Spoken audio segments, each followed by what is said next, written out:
All right, we are back with Carps Corner and glad to finally get football season rolling. Birthday's August 1st, was on vacation last week. A lot of stuff's going on. They had Big Ten Media Days wrapping up. Finally, teams are starting to get back to ultimately starting training camp. NFL's in full swing. A lot of colleges are going to be starting here this week. So there's so much going on, man. And it's like my mind is blown when I go on vacation. Went down to Norris Lake, had a great time. It's fantastic. Had a little family reunion for my wife's side of the family. Before that, down on the Ohio River. And so I got to pull back a little bit and just getting trickles of information and stuff that's coming in. There's obviously this week is going to be big. There's a lot of stuff that happened last week. So again, the Kyler Murray contract, the Deebo Samuel contract that he got done, Ryan Day, some of the stuff that he said at media days, and then ultimately the news that came down Monday morning regarding Deshaun Watson and what his suspension will ultimately be, how it's going to look. And this was huge for the NFL. This was really big because this was the first time there would be Roger Goodell or someone associated with the league office making the ruling. They sat down with the PA. They said, hey, let's find an independent arbiter, someone who is skilled in the courtroom, who knows their way around it, who has judged big cases, and who should be above reproach from either side. Now, players are always going to appeal, but you'd have to think of this if you're the league. We get someone who understands the legal system. It takes this off our plate. The players are pushing for this big in the last collective bargaining agreement, so they wanted to give it to them. They get it, and so they had financial concessions coming back. But with this, it all fell at the feet of Sue L. Robinson, former federal district court judge, highly qualified, far more than Roger Goodell, far more than any league commissioner, anyone they're going to have in the office. You have someone here who sat on a federal bench, who knew what was going on. So her ruling, especially in the eyes of the league, should be really good. Now, we heard the oscillating at first where, hey, maybe he was going to get 6 to 8 games. Then all of a sudden, maybe it's like, you know what, maybe he won't get any game or maybe get a slighter punishment. I thought, like, looking at this with Sue L. Robinson, what is the statute of proof that they're going to have? They're going to have to find, what is that standard that they're going to have to meet? Is it like a criminal case? Is it a reasonable doubt? Is it a civil case, which is preponderance of evidence? But ultimately, what is the threshold you're going to have to meet if you're the league to prove Deshaun Watson is in violation of league policy and basically conduct unbecoming a player and tarnishing the league? And so I was curious what she was going to do. And then we hear this news where the NFL is like, they're pushing for a full year suspension. Like, man, push for a year. People are saying he should be banned. He should be kicked out. And I'm not here to sit here and say what he should or shouldn't have gotten. I'll give a little bit of my opinion, but right now we're just wading through the facts. And the fact of the matter is there was a ton of women that accused him, but accusations do not equal guilt. And that's one thing a federal court judge would say and would understand that, you know what? Just because you're accused of something doesn't mean you're guilty of it. But just because you weren't convicted in the criminal courtroom doesn't mean you're not guilty of it either. And so I would love to see how she would have ruled on some of these things in the past. But one of the things court, they always rule on is precedent. And so she comes down with this suspension today. Deshaun Watson getting 6 games, and people are losing their mind. And they're sitting there trying to figure this out. Like, hey, how the heck did he get 6 games? Zeke got 6 games. For obviously a more of a domestic violence situation. But there's a lot of different accusations, that were ultimately thrown around. You got to think, there's guys that suspended for an entire season for gambling. Tom Brady, look how many games he got for the suspension of footballs. And so, Sue L. Robinson sat there, no fine, 6-game suspension. It's going to cost him, obviously, the 6 games. And that, as a proportion of his salary, is going to come out to about $333,000. So not a huge situation there. Missed all of last year, but still got paid for it. Now, what did she rule on? Well, there were 4 cases brought before her by the NFL that she ended up ruling on. There was a 5th one that she threw out that said that there was no interview, so it didn't matter. And the NFL interviewed 12 of the accusers. And so this is what they were working with. And so she analyzed all this data. And I'm tending to believe that she looked at this in a little more of a criminal situation where the burden of proof was a little bit higher. But she comes down with the 6 games. And so she used some of that precedent that they had, obviously, with Zeke and some of the other cases that ultimately had in the past.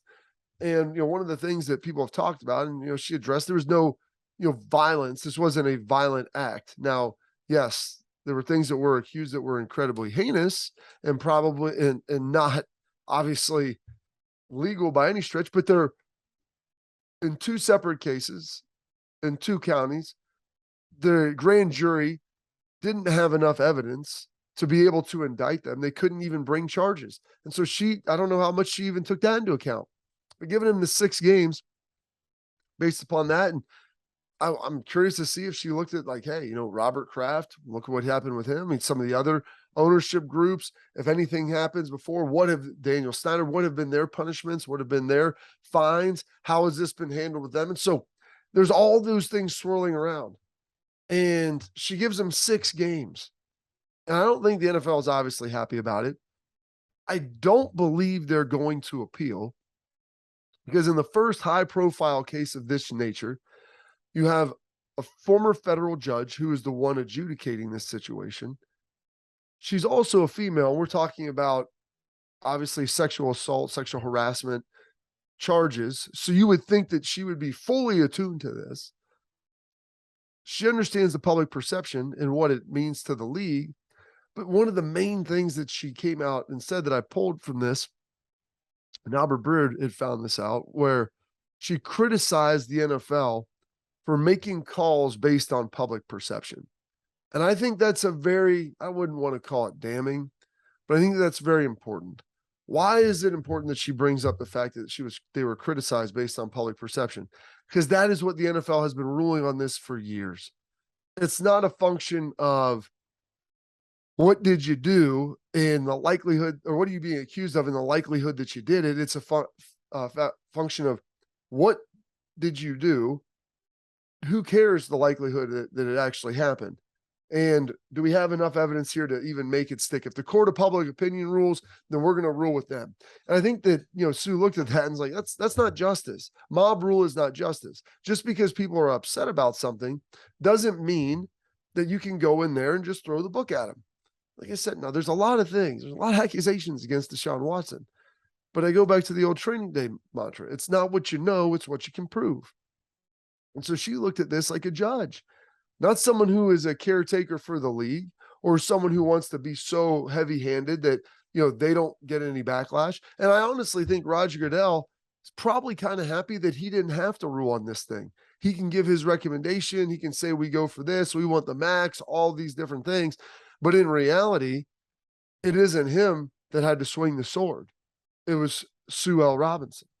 And so he gets to kind of pass the buck a little bit. And that's what his job is being the bad guy basically for the owners.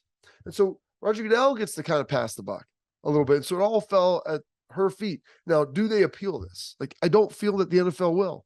I thought Deshaun Watson would. If he got probably 12 games or a season, I think he definitely would have appealed it.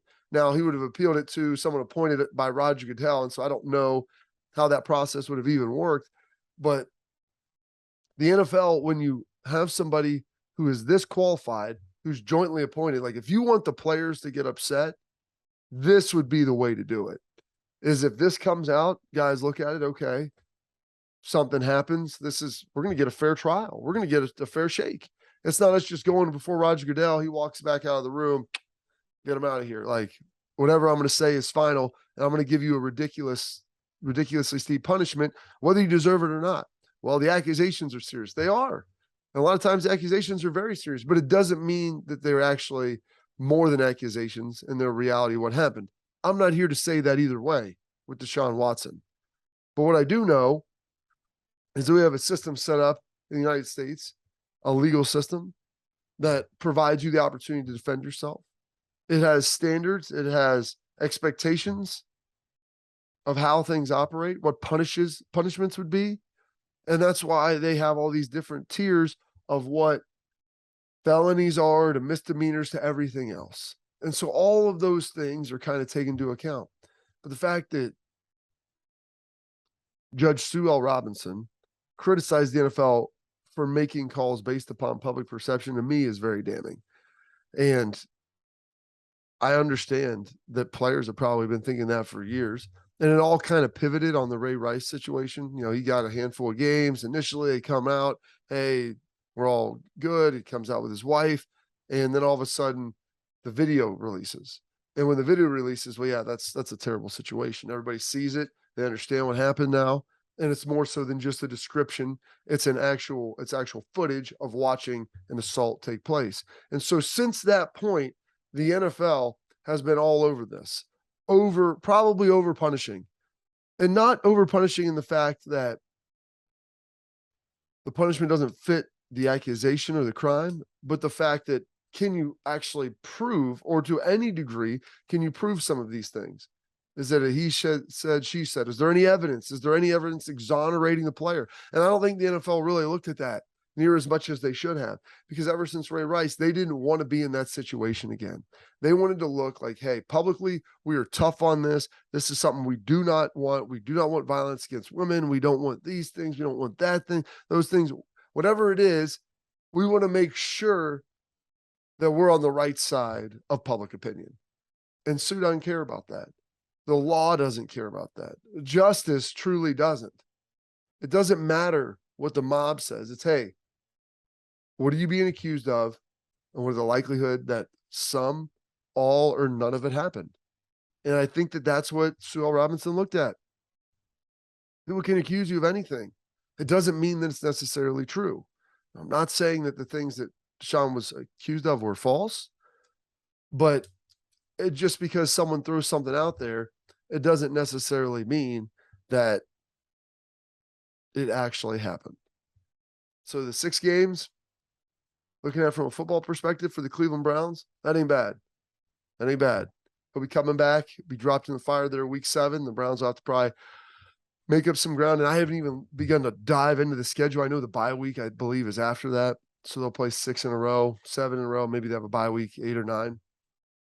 But yeah, that's all going to be there. And this keeps Cleveland alive. And it was kind of a weird situation starting training camp, because I think I've been people in Cleveland, like, you don't know whether to cheer for this guy or not. He hasn't been there. It's not like you were a huge fan of him before, and he has all these fond memories for you. And not that that should matter, but that's usually how we judge players and how we judge, our athletes is, it's a sliding scale for how good you are. You get more of the benefit of the doubt if you're a very, very talented player. So they got that obviously going right there. Some other NFL news. Deebo Samuel finally got his deal. And, basically averaging $20 million a year. Nobody was getting those deals years ago. And now this, like, in the last, year, it's like 11 dudes, I want to say, at wide receiver getting $20 million per. And I remember the wide receiver position, people were like, you never draft them high anymore. You don't do this. They're a dime a dozen, but they're getting paid. They're getting paid in a big way. And Deebo Samuel getting, $71 million extension with 58 of that guaranteed. That gives him the security that he ultimately wants. And, it's going to give him especially with some of these, shorter extensions, it gives them chances to get second bites at the apple. And that's a pretty big deal. It's a pretty big opportunity that he's going to ultimately have to be able to do that. So we'll see if he's able to earn and live up to that contract. It's a big number, but they're moving him around a lot. I don't anticipate him running the football quite as much as he did last year. I don't think he probably wants to run the football. Those guys get paid less and they play, and their play time is shorter.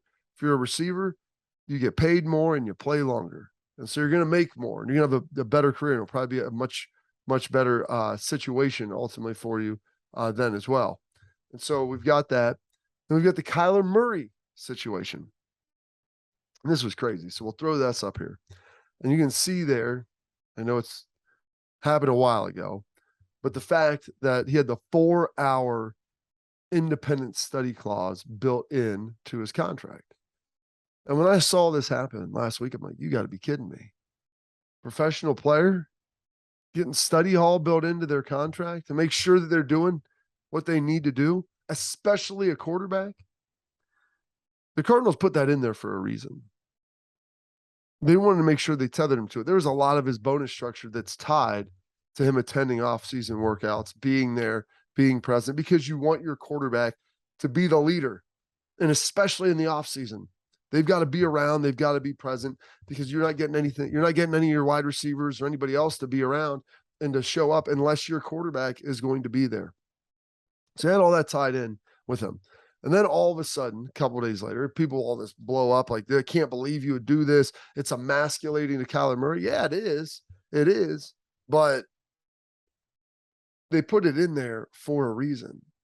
And so by putting that in there, everybody saw the blowback. And then we'll throw this up. It's Adam Schefter, and this was the Cardinals' response.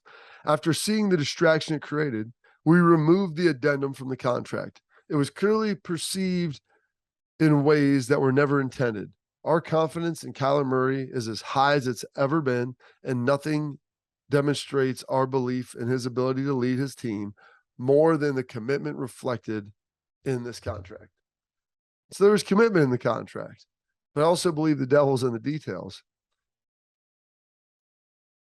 Our belief in his ability to lead this team more than the commitment reflected in this contract. The commitment is ultimately what they were trying to get out of him, and they had to write it in. And it was the first time in NFL history. It was unprecedented. Never would see that out of Peyton Manning or Tom Brady.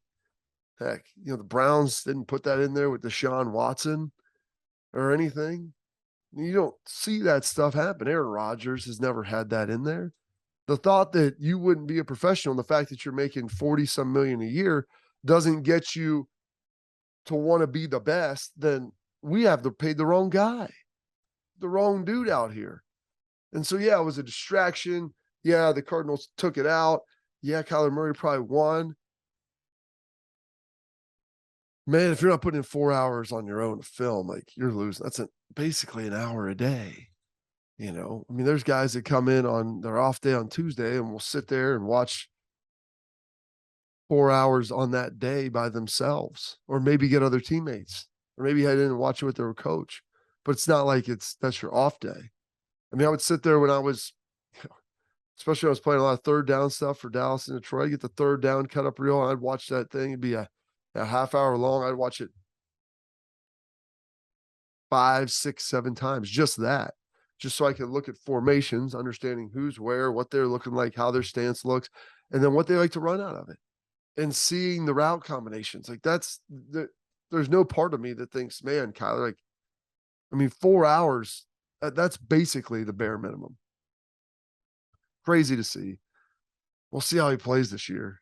And, I know they're basing off, his success early on last year, and they struggled down the stretch, and a lot of it was due to injury, but we'll see what Kyler's got. And then lastly, Ryan Day speaking at Big Ten Media Days last week about the expectations at Ohio State. So going 11-2, winning the Rose Bowl at a lot of places, that's okay. At Ohio State, that's not good enough. And so then he also went on and threw this out about his defense. Running Jim Knowles, Perry Eliano, Tim Walton. Those guys are all in there now.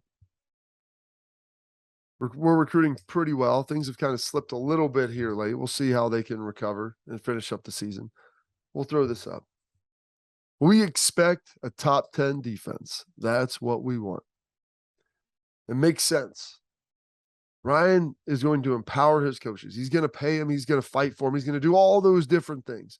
Like I said, he's a coach's coach. Guys like to coach for him because he's got their back. They're a team.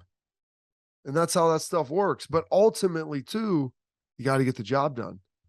Jim Knowles knows that expectation. He understands what a top 10 defense ultimately is and what it needs to be and what it needs to look like. He had one at Oklahoma State. Now, he built it over 3 or 4 years. He doesn't have that. He doesn't even have 3 or 4 games. He's got about 3 or 4 minutes against Notre Dame. Now, Notre Dame obviously isn't, phenomenal offensive juggernaut. They're not Alabama. But still, it's high stakes. And I love that Ryan puts out there, not saying we hope to be a top 40. Dude, that isn't it, man. That isn't it. Not with the Silver Bowl. It's not when your expectation is to win a national championship. And I'll say this. Ohio State has a top 10 defense, and offensively they can stay pretty healthy. They'll be in the national championship game, and they'll probably win it if their defense is that good. Offensively, they're going to be able to score. They've got the receivers. They have the running backs. Their offensive line is going to get cleaned up, and C.J. Stroud is that dude. But the question has been, and when I sit here and do all these hits with sports stations, especially in the South, because they all want to know, how good is Ohio State? What do they have? Where are they weak? Where are they strong? Offensive line comes to question. I think they'll be all right. I like the guys. I like the movement. It'll take a little bit of time to bond. Next question is always, how good is the defense? Can the defense be better than it was the last time they played the Tide? Can they be better than they were the last time they started against Michigan? Like, those are real questions that Ohio State has to ask themselves. And Ryan Day is throwing it out there. And you put those expectations on your coaches, you put those expectations on your players, and you see if they can rise to the challenge, if they can rise to the occasion. I think they ultimately can. And I think this Buckeye team is going to be good. I like how much experience they ultimately have coming back, especially at the linebacking level where a lot of guys played last year. And so that's a big deal. The experience is a great teacher. So we'll see ultimately what happens with this. We'll see where it goes. We'll see if they can get to that point. But Ryan throwing it out there for him right away, that's a big deal. It's very important. And that's what he expects of his unit. That's what he's going to hold Jim Knowles to. And Jim Knowles is going to have to hold his staff and ultimately his players to get to that. Now they've got to do it in recruiting, and you have to do it year over year and stack that success season over season. But nothing will help recruiting more than having a great defense and proving that you can develop guys, proving that your system's really good, and you prove it on the biggest stages. They're going to have a chance to do that defensively for Ohio State on the biggest stages this year. It's going to come down to, can they execute? But their offense is going to put them on stage, going to put them front and center in front of everybody. How will they be able to come out and play after that? And will they improve during the year? Who will emerge as the leaders? That is what we'll begin to find out later this week as fall camp or summer camp ultimately starts up. So thank you for listening. It's been good to be back. Sorry it's a little rough today. First day back after being off for a while, radio, doing the podcast, all this stuff, like a little clunky.